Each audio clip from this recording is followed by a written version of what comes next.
okay, this part's pretty interesting because these ancient Christians are actually practicing skepticism. So it's not like they deny the usefulness of a skeptical approach to reading. They actually utilize it.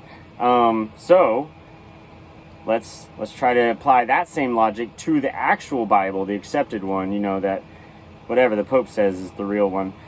Okay, it is fascinating to realize that through the writings of Irenaeus, we have a window onto what ancient Christians believed about a gospel that has been lost now for almost 2,000 years. And what did apostolic Christians like Irenaeus, believe? That the Gospel of Judas was a fictitious history attributed to Judas, but actually written by a group of 2nd century Gnostic heretics known as the Cainites. Almost the exact same situation applies when we turn to the earliest references we possess to the so-called Gospel of Peter. The evidence found in a story about a 2nd century Syrian bishop named Serapion shows that Bishop Serapion did not immediately reject the Gospel of Peter.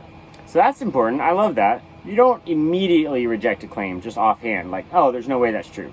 It's like, no, you look into it, see if there's enough evidence, and then decide, But once he had read it for himself, this is what he had to say to his congregation. So let's play this out in our head. We can't immediately know whether the Bible is the literal Word of God, inerrant, the only Word of God, and that Jesus was his only son, somehow in a special relationship to God the Father. Yeah, it's worth looking into, for sure. But, just because other people say it doesn't make it true. Once he read it for himself, this is what he had to say. For we, brethren, receive both Peter and the other apostles as Christ, but we reject intelligently the writings falsely ascribed to them, knowing that such were not handed down to us. See, even there, again, he's all worried whether or not they were correctly handed down. They could be correctly handed down and still just made up bullshit, or intentional lies, or who knows? It doesn't, there's just no reason to think they're somehow special, uniquely divine, unless there's a reason to think that. So notice here that Serapion ultimately rejects the Gospel of Peter because it is falsely ascribed.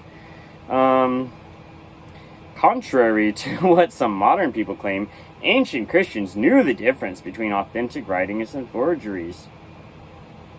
Okay, still, it's so much about the authorship, and that doesn't matter. It doesn't mean the words in there are true.